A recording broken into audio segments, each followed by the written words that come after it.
Saludos cordiales, estimada Magíster Zaida Orozco. El presente video forma parte del segundo trabajo de investigación grupal de epistemología de las ciencias. Nuestro grupo se conforma por Bianca Navas, Adriana Ortega, Duval Molinas, Erickson Solorzano, Gabriela Paredes, María Vélez, Kenia Soriano, Susana Peñarriete y mi persona, Cristian Reynoso. El tema del siguiente trabajo son los modelos epistemológicos de las ciencias, debate internalista y externalista. La finalidad de este es la de promover el desarrollo del conocimiento sobre este tema, ya que es necesario que como futuros psicólogos seamos capaces de comprender estos métodos y el debate que hubo entre el internalismo y el externalismo. De esta forma seremos capaces de reconocer su importancia en nuestra área de estudio, así como en otras.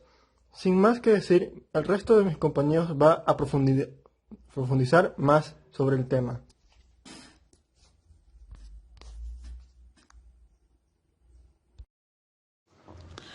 La búsqueda de las leyes invariantes de Comte. A lo largo de la historia mundial, la humanidad ha tenido distintos problemas durante el pasar del tiempo, desde la opresión hasta la falta de conciencia social e irresponsabilidad hacia las generaciones futuras en tiempos modernos, solamente por nombrar algunas. Uno de los representantes dentro del desarrollo del pensamiento humano es Augusto Comte, creador del positivismo y de la sociología. Estas aportaciones influyeron en la organización y dirección del mundo. Su vida estuvo ligada al estudio y la investigación de los principios morales y filosóficos. Esto también lo expuso en sus libros.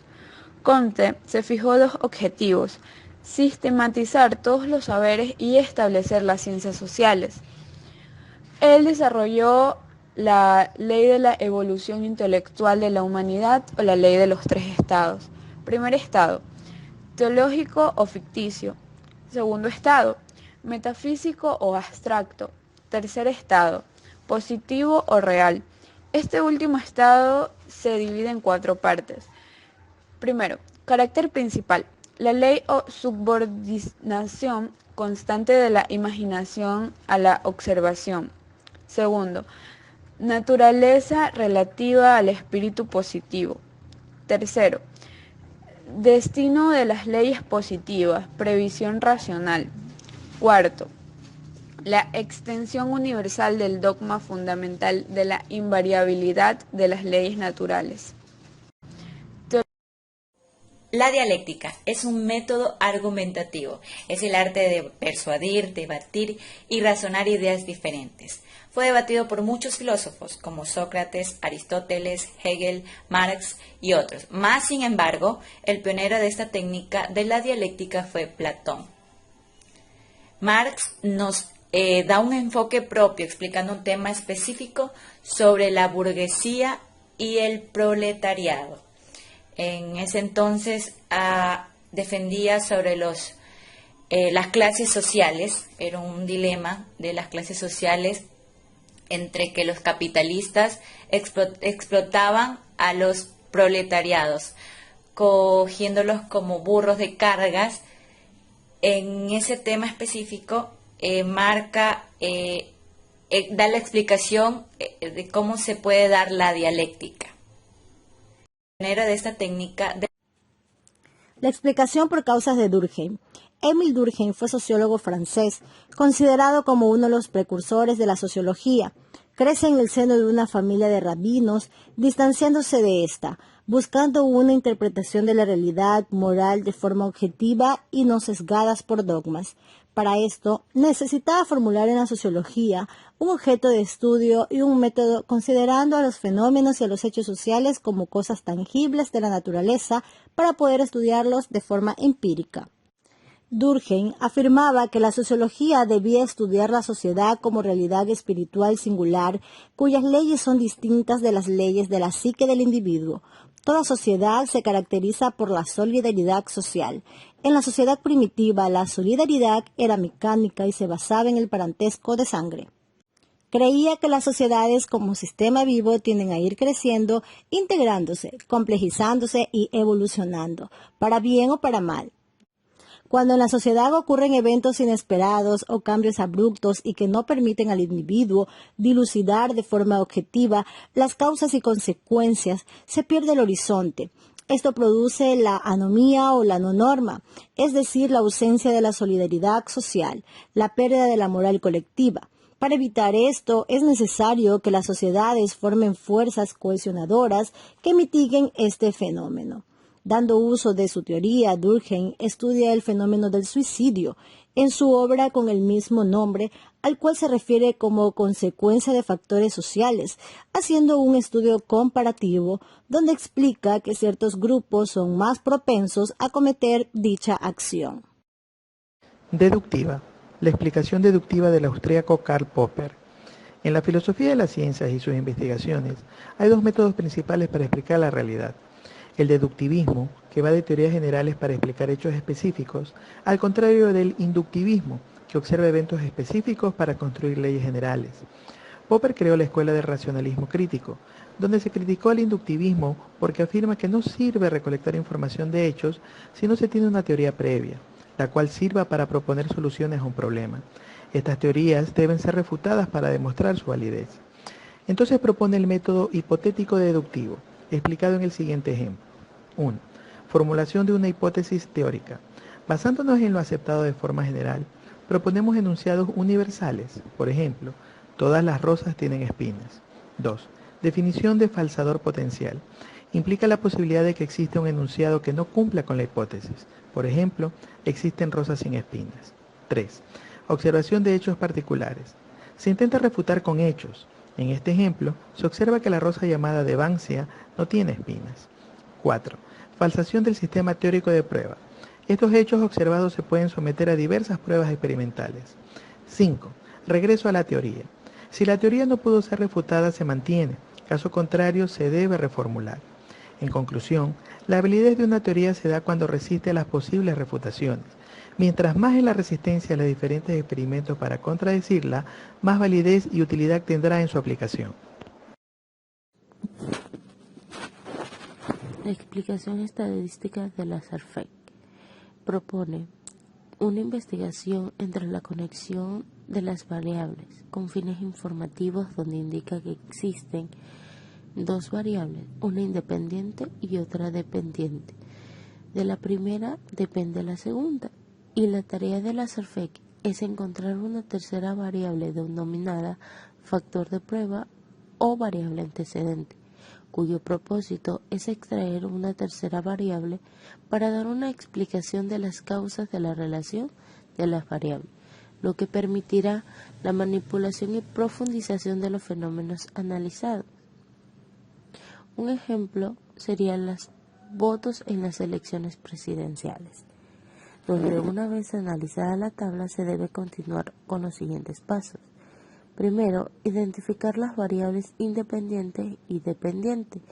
En este caso, la variable independiente sería el acceso a la información y dependiente los números de personas que votan. Segundo, la búsqueda de factor de prueba o variable. El factor de prueba o variable antecedente es la educación, porque se evidencia que la variable antecedente sugerida es la educación, un factor que repercute en el interés de votar. Las personas que viven en zonas urbanas tienen mayor facilidad para educarse por la cercanía con los lugares de estudio. Ocurre lo contrario en las zonas rurales. Esta variable cumple con la función explicativa, causal y según los criterios mencionados antes, las tres variables tienen relación. Las variables independientes y dependientes no se anulan aun si se controla la variable antecedente. Si anulamos la variable independiente, se anula la relación de las otras dos variables. Es extraer una tercera. La explicación sociológica de Baudet. El estilo sociológico reflexivo de Baudet quería desafiar las divisiones en sociología y cómo se piensa y practica la ciencia. Boudil combina diferentes estilos de sociología, descripción etnográfica, modelado estadístico y razonamiento metateórico filosófico. La estructura de Boudil presenta habilidades para construir sistemas de comunicación simbólica, como la cultura, la sexualidad, el poder y la política. Boudil sostiene que el estudio sociológico del entorno intelectual es problemático, porque los intelectuales, como todos los agentes sociales, son sociólogos espontáneos, pero traducen la sociología espontánea en su conocimiento del mundo social. La probabilidad de visiones interesantes está por encima de la media, y por tanto es claramente la sociología de la ciencia. Podemos también citar que Boudil determina la tarea de la sociología en explorar las estructuras más profundas de los diversos mundos sociales que componen el universo social y los mecanismos que aseguran su reproducción o transformación. Debate internalista y externalista. El debate se torna en la comprensión de las ciencias, la disciplina como campus accesible a la filosofía. El internalismo se refiere a la posición filosófica de explicaciones específicas de los eventos mentales, señalando aspectos internos del individuo o de su mente. Por otro lado, el externalismo es la posición que sostiene las cosas del mundo externo, lo que nos motiva a determinar los significados y la justificación de nuestras creencias. El internalismo y el externalismo son dos formas opuestas de explicar varios temas en el área de la filosofía.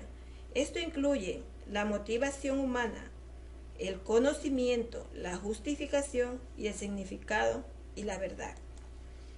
La lectura internalista de las ciencias es la tesis que sostiene las ciencias en general, incluida la filosofía, esencialmente la confrontación de ideas, argumentos, demostraciones, hipótesis, refutaciones y publicaciones de revistas científicas. Conclusión. El internalismo es un proceso de producción y verificación.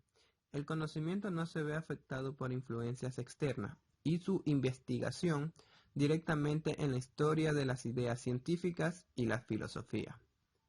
Progreso. La ciencia la entienden los que proponen opciones cavernícolas entre la novedad y la tradición, entre la ciencia y la metafísica, razones para la autosuficiencia y la interferencia irrazonable del aspecto. Ciencia sí puede tomar una decisión. No solo irá por el camino correcto, la declaración correcta basada en su propia lógica, pero también cuando logra algo liberado en el juego de cosas que no necesariamente pertenecen a la cueva, luces y sombras, fuerzas sociales, políticas y económicas, que interfieren en discusión del uso práctico del poder, progreso científico, controversias sobre la moral y la forma de caminar de la gente históricamente. Visualizamos la aparición de cada una de los cambios científicos. El externalismo ingenuo toma la posición opuesta, experto de la producción de conocimiento científico. Caverna es una básica, un proceso libre de problemas, misterioso e indescriptible. Los investigadores y sociólogos se sienten extraños. Después de eso, su interés fue estudio de la estructura organizativa de la producción científica, la relación entre la ciencia y otras formas de conocimientos y estructuras económicas, políticas, sociales, etc.